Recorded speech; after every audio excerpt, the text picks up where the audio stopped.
Hello, and welcome to today's Augustana Human Library session. The title of today's human book is Dancing on the Sun, and this is their book's abstract. My story starts in March 1953. A post-war baby, I would learn many years later that the only time my mother talked to me about my birth, she said that the attendant nurse would describe me as a hermaphrodite. Initially assigned male gender, that was changed to female after exploratory operation at age 1. My parents were given no tools to deal with this reality. They dealt with it by silence and uncomfortable lies. This is my story of a slow and long climb out of that place of deep shame and fear into my later years finding my voice and body and a comfort to stand very visibly, thanks to modern media, on a world stage. Thank you all for being here, and welcome, Dancing on the Sun. So I was born in 1953, and thinking about our current crisis and disaster, I've thought a lot about the fact that I was a post-war baby.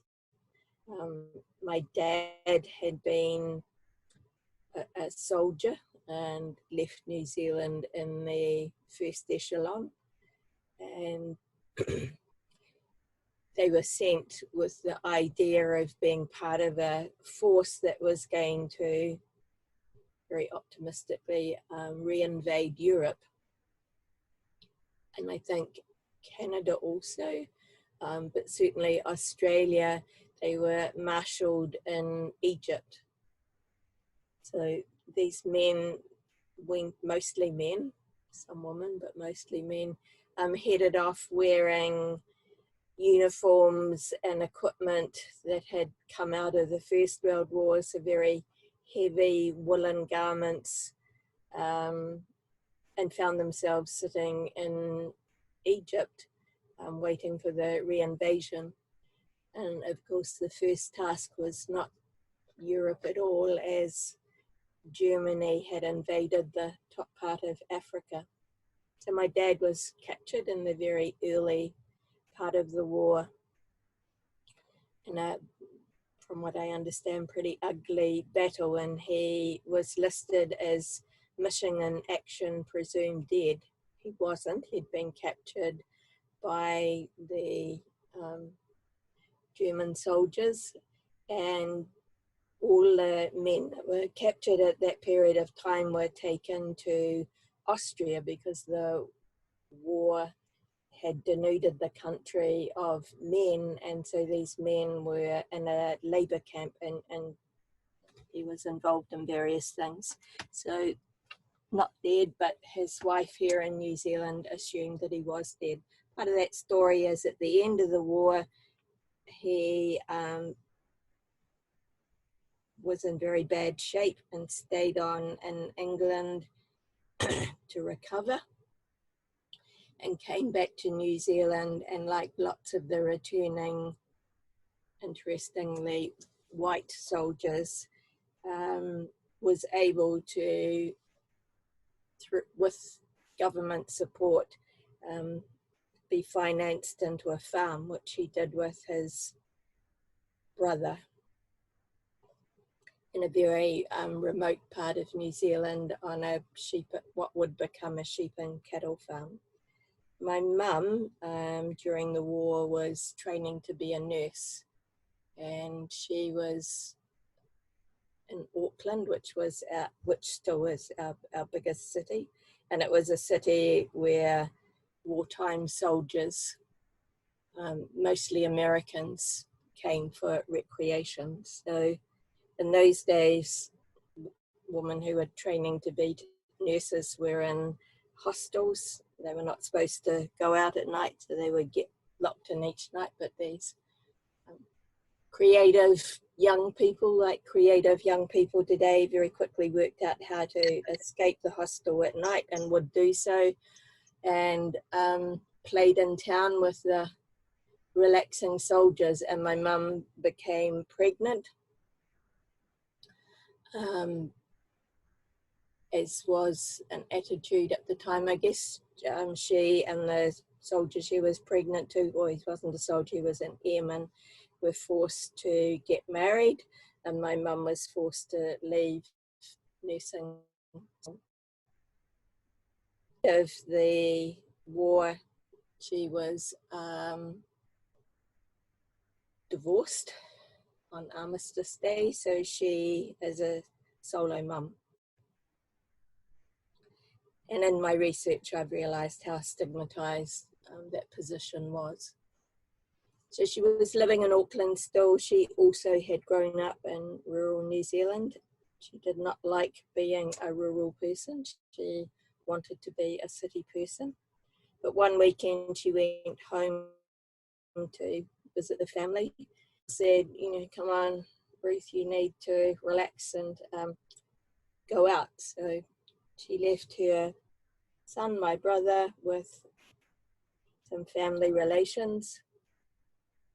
They were gunsmiths, and numbered out, my brother was in a cot inside the house, and they went into the back where their workshop was, and one of them picked up a 303, which he was working on, and didn't know that there was something wrong with it, and there was an undischarged bullet in the barrel, and the act of him picking the rifle up, it went off. It went through 6 walls, house, went up my brother's chest and blew the side of his face off. So it's a story that I don't know the details, how I'm imagining those men would have had first aid knowledge. My brother's life was safe, but he would go on to have multiple surgeries and reconstruction of his face and his shattered jaw. So my mum's life is literally in pieces. Her idea of living in the city, that dream is gone. She's back in this rural community, which she had worked so hard to leave. She's still a solo mother. After my brother came out from hospital, someone noticed that there were 2 brothers, the Laird brothers, who were looking for a housewife. So my mum went to work for them in this very remote location. The house at the time had no electricity. The heating and cooking was on a coal stove, and the farm was at that point pretty rough. My dad and his brother were still working the farm with horses at that point. And my research shows my parents pretty quickly developed a romantic relationship and fell in love and would go on and get married. And one of the things I really respect, my mum and dad did really love each other and really had a wonderful relationship. So early on, they tried to reestablish a family, and it seems like my mum had at least 4 miscarriages, and then eventually she would be carrying me. And as you can imagine, there were a lot of anxiety around her carrying me. And so for the last part of the pregnancy, she was shifted up to Auckland for specialist care. So the circumstances of my birth, I know in quite a lot of detail because my mum and I talked about it. And the remarkable thing is, it's the one and only conversation that we had about my birth reality. And it happened when I was in my early 20s. I had very foggy memories of my own childhood and some things that had happened. They were not clear to me. And I was trying to make sense of them and understand myself. So I asked Mum about the circumstances of my birth. So in her very rural, pragmatic way, she started the conversation and explained that she had been in Auckland. She said, we were staying with Peg and Bob. This was close friends of my parents, a couple that I knew. She said the waters broke early in the morning and where they were staying into the city, and even that's a funny detail. Australia at the time was quite rural. Auckland is probably New Zealand's version of Los Angeles. It's an enormous, sprawling city. That rural landscape that my parents drove through does not exist anymore. They got into the maternity unit. Mum said the matron folded her arms and told my mother that she couldn't have her baby yet. She had to wait until the doctor arrived. So my mum and a young nurse were sent down to the birthing unit to wait. And Mum's still talking like I am now in this very matter-of-fact voice. Said we got down there, and then she looked at me and she said, "You didn't wait." And apparently I was born not very long after. And my mum's explaining this, and she said the nurse bent down and picked you up and said, and as she said these words, her voice started to change. She said, "Oh my God, it's a hermaphrodite." And as my mum said that, she started screaming and she ran out of the room. So I'm left with this information, the word hermaphrodite. And at that point, I did not connect that word with myself or understand at all what it meant. It was a really beautiful sunny day, actually like it is here this morning in Wellington.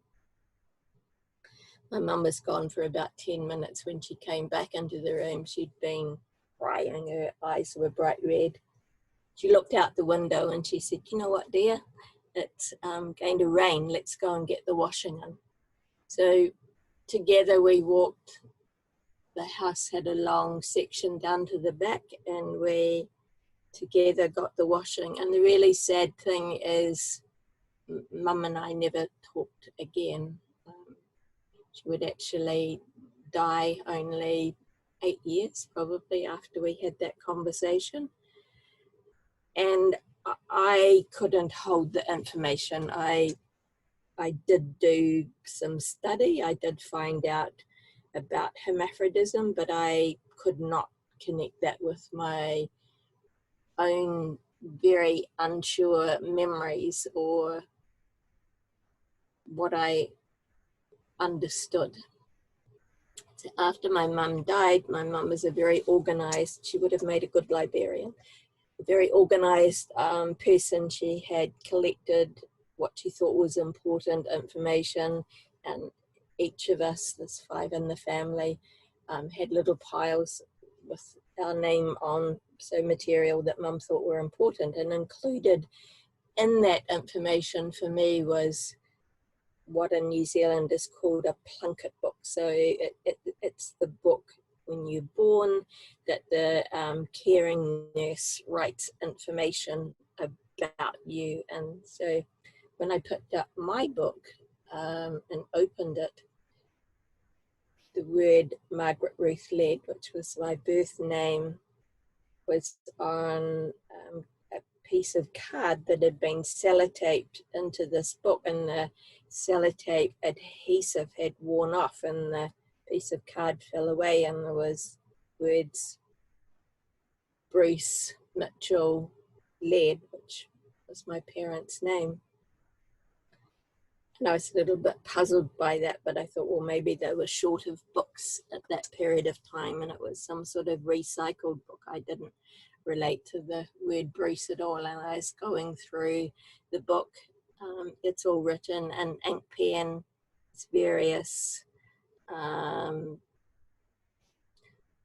is in plunket books, what your teeth are doing, what your bowels are doing, just other size, growth, that sort of thing. And about halfway through the book, there's one entry that says, "Nice wee lad." Now, the other thing about the book is it has had parts very deliberately cut out. And at first I thought maybe as children, one of us had sort of attacked the book with a pair of scissors, but the more I thought about it, it seemed a lot more deliberate than that. So there's that one entry, sing but, oh, nice wee lad. And then when you get to age just after my first birthday, it says sing by doctor, and it's, can't read what the word is, sex determined as female. And it was as if I'd walked into a brick wall, like trying to make sense of that name at the front of the book and sex determined as female. So just to back up and understand, I was born with variations of sex characteristics. So what we would understand now, somebody physically, the presentation was that of ambiguity. And by looking at the genitals, it was not clear whether I was, in our binary world, a male baby or a female baby. Now, in 1953, we were just moving out of the Victorian medical model into what would become the new medical model. So in the Victorian era, there was a very unhealthy fascination with people with variations of sex characteristics.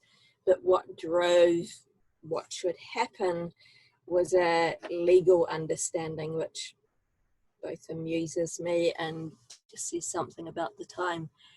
And that was that any baby that was born with ambiguous genitals should be raised as a male child, because it was considered inappropriate to deny anybody the rights and privileges. That's the actual wording in the book I found. The rights and privileges of being male.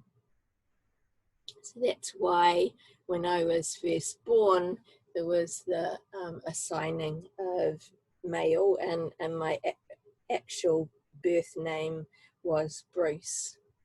But there was a question around whether or not that was the appropriate gender assignment. So I was saying this is a period of transition. So the new thinking was informed by the work of a number of people, but heavily influenced by a psychologist called Dr. John Money, who would go on to be one of the, for 4 decades at least, world famous sexologist by interest. He was born in New Zealand, did his early academic study and research here, and then went to live in America, where he spent the rest of his career, and became really famous in his skill and ability to talk on television.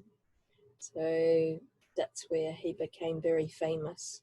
And it was John Money's theory that humans are born as a blank slate, and whether or not you are male or female is determined by 2 things, and that's how you were reared and then how your body is physically. So coming out of this idea was, and it's really interesting because this capacity exists post Second World War, when surgery techniques had developed incredibly, particularly microsurgery. So there's this idea that you have a blank slate, can be male or female, but what matters is those 2 things, social rearing and what the body looks like. So because it's very difficult to make realistic male genitalia, the period switches to most children being assigned female. And for bodies to be made congruent, with genital surgery. It's a lot more complicated than that, but simplistically, that was the idea. So when at age 1, I was taken back to hospital. This is before you have things that we take for granted now, soft tissue scans. I had an operation, literally was cut open from my belly button, and the doctors looked inside and established that I do have a uterus. So in a 24-hour period, I went from being my parents' son to being their daughter. Now, I put this jigsaw together after both my parents had passed and started to do research and reached out to some people who had lived in the valley where I grew up in. And wonderfully, they didn't know me. I mean, they knew my parents and were very fond of them and agreed to talk to me. And I visited this couple. They were in their 80s at the time, and they shared the information which enabled me to put my story together. So the farming community that I grew up in got this information back that Ruth and Doug's baby boy was really a baby girl. And when I talk to people in rural communities, the idea of variations of sex characteristic is not so strange, because anybody working with animals in an intense way knows about variations of sex characteristics. It's relatively rare, but not impossible. So farmers particularly know about this. So there was a decision made with the community that they needed to work out how to manage this, and so everybody came together in the little community hall. There was a meeting. If you can imagine, there's men and women sitting around talking about what to do, and they decided that the best thing to do would be not to say anything to mum and dad, and just pretend that I had always been a girl. So there'd be no questions, and people would just think very carefully and go, you know, Ruth and Doug, how's your little girl? So that's what happened that one night. Now, what is really interesting to me is that couple, other than that night, never talked about it either with each other again. And they were, again, a very high functioning couple. Interestingly, Raimi was a librarian. That was her career. And she went on from that to be a journalist. So these were intelligent, literate, emotionally congruent people, and yet until I came into their life again, as I said, they were in their 80s, they had never talked with each other about it. And as I spent the weekend with them, as we talked about it, both of them admitted that they had thought in their own head about this a lot, but didn't even know how to talk to each other. So this was an incredible time for me as I started to come to terms with the fact that I had been born with this different body, this amazing story of what had happened. The community that I grew up in had made this decision not out of any desire to hurt or harm me, or hurt or harm my parents.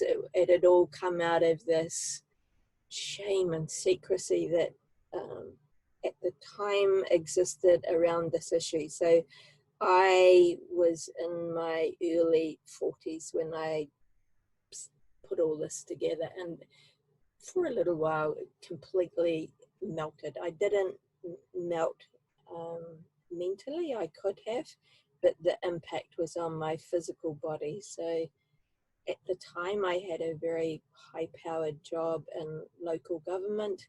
I became incredibly unwell and I resigned from that job, and I took, it's been probably 3 years out,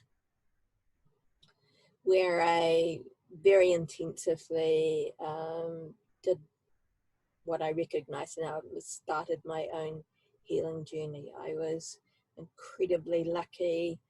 I met an amazing doctor, and she connected me with the person who would become my counsellor, psychotherapist. We're talking about nearly 30 years ago. That person still is my counsellor. We have had this remarkable journey together. It has changed a lot over that 30 years. My original training was as a teacher educator. So when I came out of that period of time, that very intense period of time, I was feeling, okay, so I was born with this different body. It's the body I have. I'm not ashamed of it. We have a society that is ashamed of it. So I thought, as a teacher educator, what can I do? I couldn't change the past. I was very deliberate about the fact that what I did in the future was in my hand. During this period of time, I started retraining as a counsellor psychotherapist. Was very impacted by some of the people that I was studying, including the work of Viktor Frankl and Victor's construction and understanding around the part that we hold in our hands is our attitude to circumstances. We can't change the circumstances, but what is in our hands is the power to decide ourselves.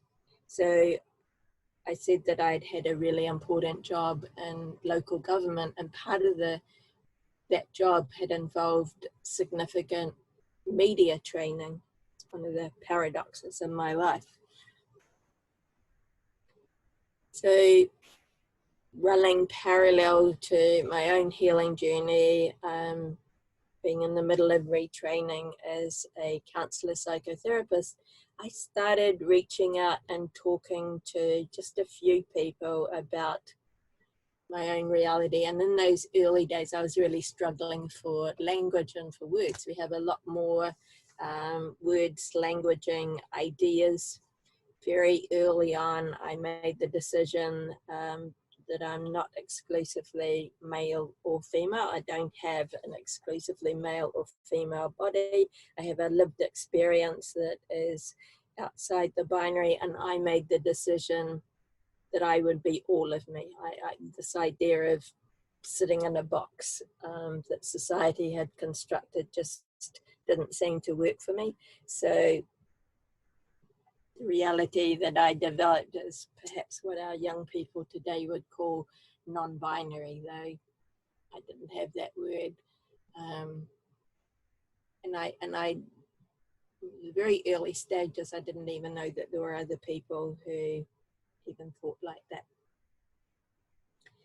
So I was sharing this information with a friend and colleague who had been in a conference in America, and she said, I think I met a person like you. And she gave me the information. This person was somebody called, at the time, Cheryl Chase. And Cheryl had just started an organization called the Intersex Society of North America, ISNA.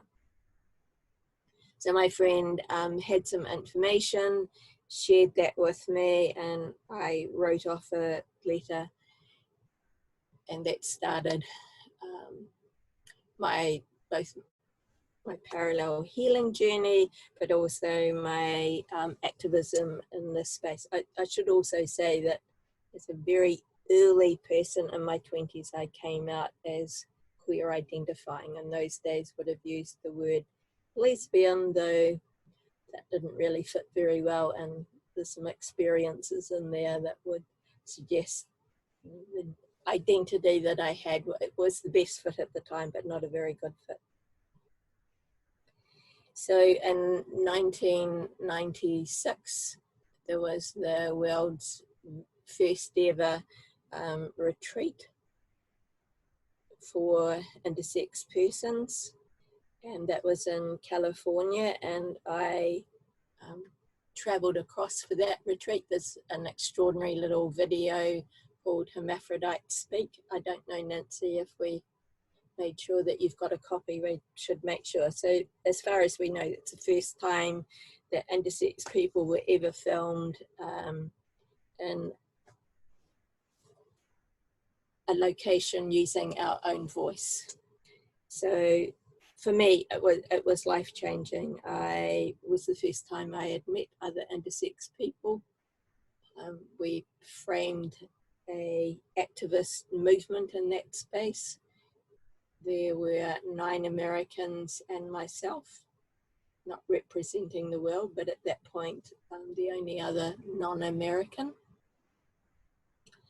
And for me, it was seminal, pivotal. I came back to New Zealand determined to establish an organisation here, which I did. And it would go on to be the first legally registered charity doing work around intersex. And because I'm primarily an educator, trainer, that has always been my focus around training and education. In the early days, we thought if we shared our stories about the very negative impact that both the surgeries and the medical model and the language and the shame and secrecy that had been used in this issue, we thought the medical model would change really quickly, like would go on and doctors would realize that the treatment model was doing harm. So here we are 25 years nearly later, and that has not happened. And I've had to learn a lot about pathology, medical models, the rigidity and strength of the binary model, how medicine is very siloed. So the things that people who are pediatricians learn about and are taught is a long way removed from people who work around gender and gender identity, and certainly not connected to the world of trauma. So these days I am working with clinicians to try and educate and bring change to that model, but it is difficult and challenging and upsetting work. I think change will come. I think change will come from the doctors who are in training now, but I'm not sure how long it will be before we change that model. I really like watching younger intersex activists who don't carry the same burden of shame and secrecy that I carried, but they are still impacted by the medical model that they interact with, interface with, which does not always treat them with respect and kindness. Well, yeah, I have heard you speak a number of times, and of course it's always a little different. I do find myself thinking back to your parents' experience and your community's experience every single time. I just, in lots of ways, I'm really proud of them, like, because they could have rejected you, right? In that time, they could have rejected your family. So obviously, full acceptance and love would have been ideal, but they chose at least to not inflict pain. Silence has a way of doing that kind of anyways as well. But I think they did as good as they could with the skills and resources and language and stuff that they would have had available to them. So I'm always kind of in awe of that. of course, Cameras is a rural community, and this is a different time. And I think we have the extremes here in terms of perspectives. But I still don't know today if that happened, how a response would be for a family, urban or rural. So I know you've spoken lots of times about the youth, the younger people who are intersex and are engaged in that kind of understanding and advocacy and such, and how in awe I think you are of their courage and openness and the level of their accepting of their bodies and such. And that kind of thing, of course, gives me great hope. I have heard your story before when you were present in person in Camrose, and I'm honored to be able to hear you speak again. And sometimes when I hear your story, I'm overwhelmed by sadness, just the different struggles that you've had to go through, but also amazed at your strength. And you've obviously done a lot of work inside in dealing with all of this, and I think you should be proud of yourself, and it's just an honor to hear from you again. But thank you so much for sharing your story, and it's really it's so fascinating, and yeah, really. I guess actually in this moment, I'm thinking of an episode of Masters of Sex. Have you seen that episode? Okay, so where, it's about that era, I think, and where a child is born, and that the difficulty that in particular the father had, and then this notion of deciding what sex the child would be, and what you're saying about how not enough has changed. Like, that's really so unfortunate. And I was also thinking throughout your story about like other elements to your story, like the story of your brother and the shotgun and things. And I was like, this is what's so powerful about the human library, is that everyone's lives are so full of really incredible experiences and realities, and we don't often get that privilege of hearing about them, learning about them, and it's and all of those things make us who we are. So thank you very much for sharing. So what's on the top of my head is, in my undergraduate degree, I took a course called Philosophy of Sex, Gender, and Ethics. And the emphasis of that course was on intersex individuals.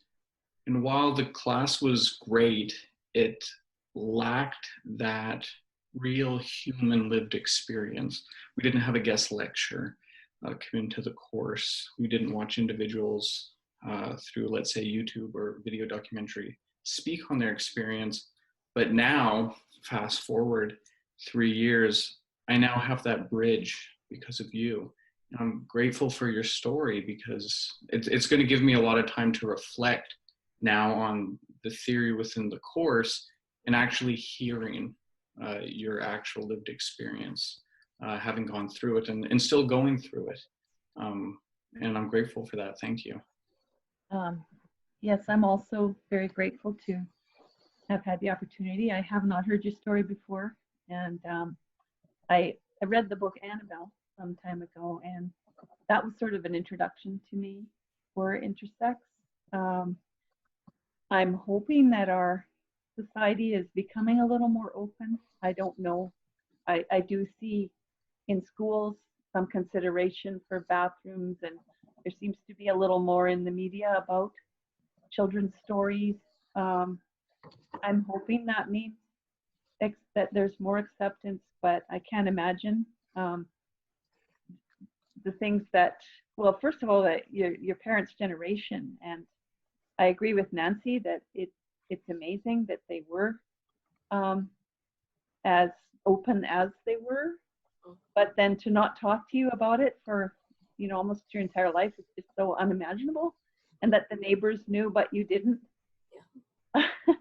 It's just, there's so much to absorb with your story, but I'm just really, really grateful that I got to hear it, and I can reflect and hear more and start to begin to have a semblance of understanding.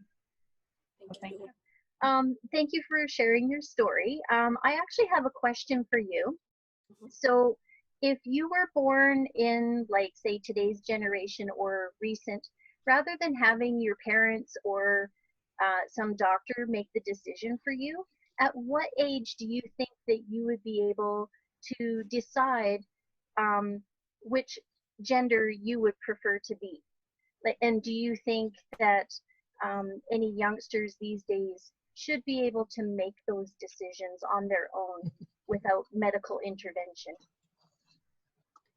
So the consensus with our community around the world, and one of the things I haven't talked about is the activist community is quite small, but it is very, very robust and strong, and is from all around the world. Is we live in a binary world. We acknowledge that. So what we say is certainly assign a gender and raise the child in that gender, but with the gentleness that may or may not be confirmed by the child.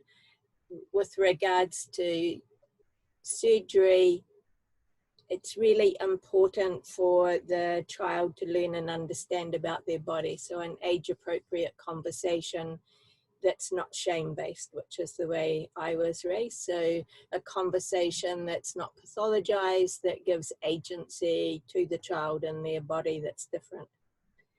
We would really like there not to be surgery, so that decision is left with the person who has the body. But we're also realists and pragmatists. So if you have a child that has a different body, then the parents are going to have a task that's quite different, and there'll be an interface in childcare centres and schools as that person is growing up. And we have some really wonderful experiences around the world where children did grow up with their very different bodies supported by their parents. It's in a minority at the moment, but we know that that's possible.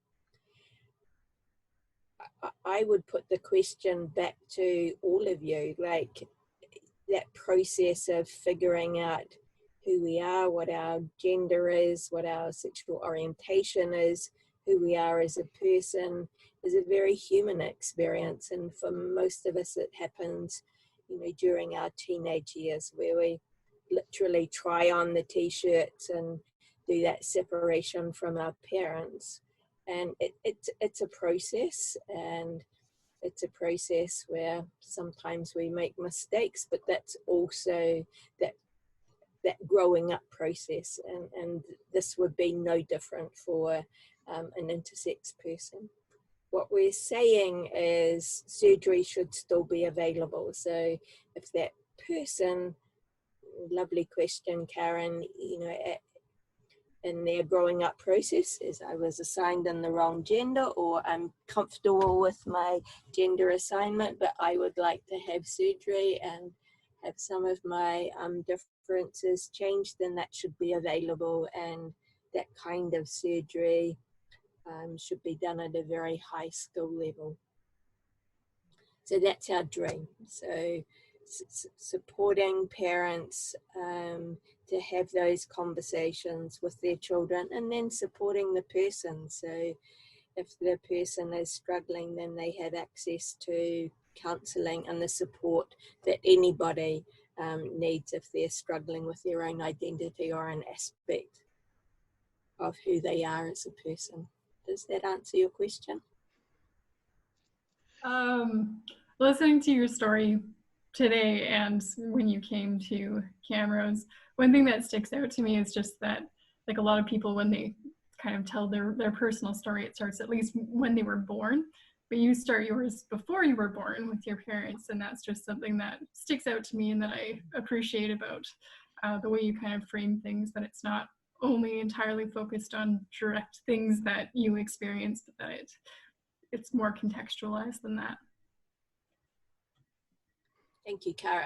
I mean, it wasn't always like that, but as I've, you know, done my work and thought context is so important, and it's also what connects us. As I listen to other intersex activists and advocates from around the world, that's what connects us. And that's what we started about humanity and community. And isn't it interesting, this disaster that we find ourselves in the middle of right now? And when you come down to what is important, what connects us, it is our humanity and this,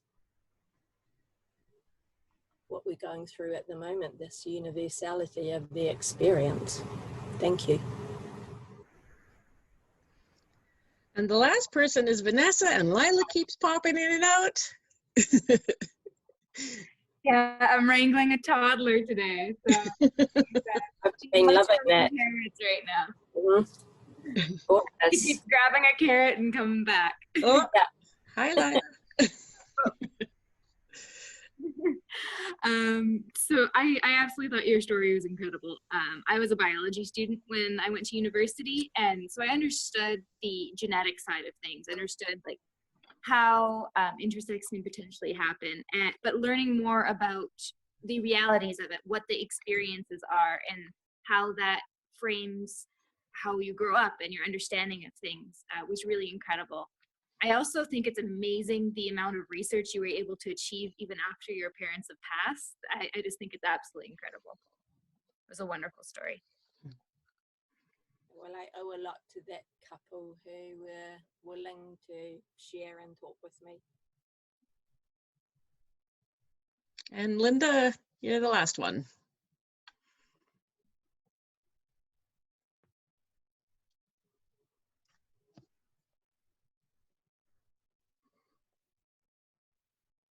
Maybe Linda can't join us. Maybe not.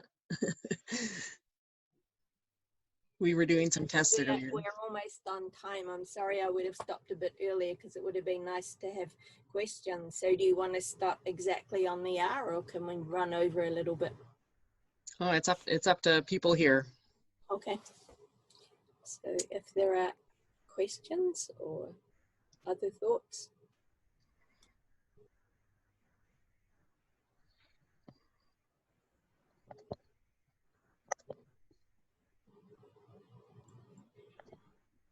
Hi. Hi. Hi. This is a really good that you do the research to find out more what to help others and yourself. It's really good. Thank you for sharing. Thank you. Manny, I have a question. Yes. And I forget if I've asked you this before, because I know it's gone through my head lots of times, but that doesn't mean anything in terms of what actually then comes out. So the human library at its foundation is about prejudice and discrimination and stereotypes and stuff. Yeah. And as a stereotype, those things being bad. With intersex, because it's not visible, it must be a different experience. Like, so for example, at different points in my life, I have been definitely on a spectrum in terms of feminine or not feminine. And, you know, in a pandemic, I am one of the first ones to almost shave my head. So I think you know where I'm at, maybe a little bit more right now. And again, not helpful stereotypes, but how does that feels to me like it must feel different. Maybe sometimes kind of a gift, because when you want that invisibility and being maybe less vulnerable, that's good. But maybe at the same time, it's isolating. I don't know.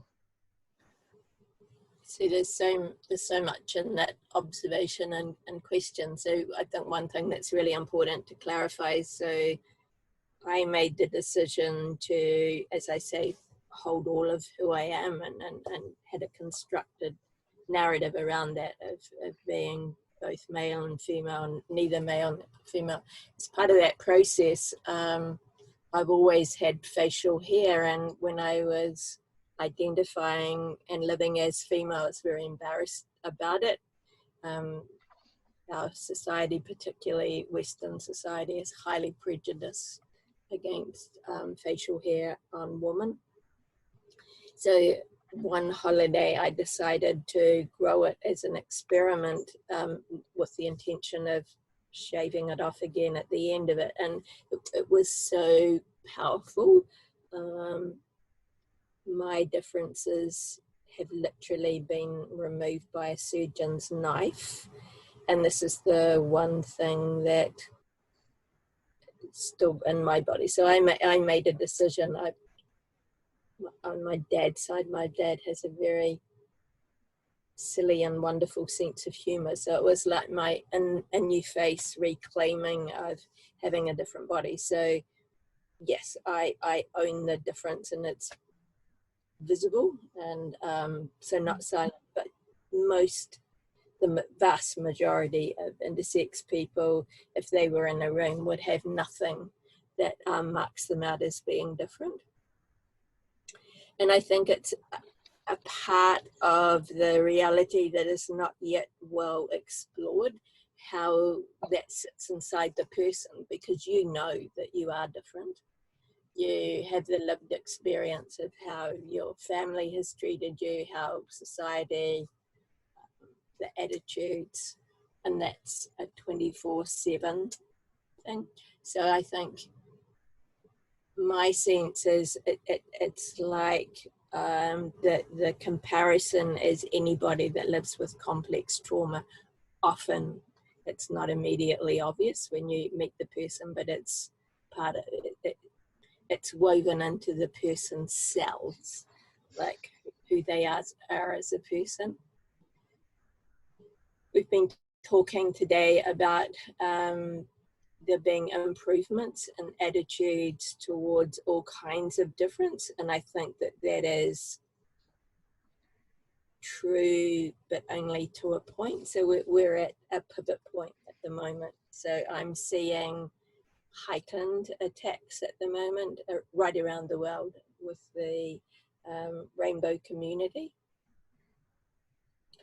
We are seeing pushbacks from governments, like legislative protections being removed during the pandemic. Like this has just started happening in the last 6 weeks. So I think human rights, civil rights, we're going to need to be fierce over this next while. And I think it's going to be a really, really important time to come together. So not just the rainbow community, I think it's about decent humans that believe in gentleness and kindness and human rights coming together and standing up against those other narratives, because I think that they are a minority. I don't think that's how most people behave, but we easily get sucked into the dominant narratives, and life is complex, and we often don't get the opportunities to challenge or think about challenge, but this is one of those times. So it's a real honor, Nancy, to be having this conversation and talking about this in the middle of this catastrophic disaster, which the paradox is it need not have happened. I mean, Western civilization had the knowledge for this not to have happened the way it has.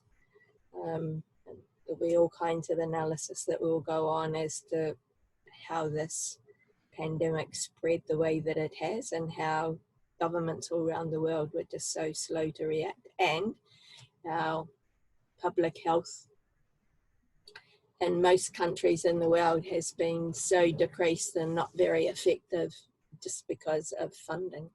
The knowledge is there, but and then Nancy and I were talking just before we came on air that, funding cuts are going on right now, and we're saying, oh yes, well, we'll keep the doctors and nurses now, but when this is over, we're going to carry on the cuts. Like, yeah, it's a really, really important time. And I think it's a time that brings us back to what is really, really important, and what do we, societies, want from our governments, not what they want from us. What do we want and need from our governments? What does a high functioning society look like?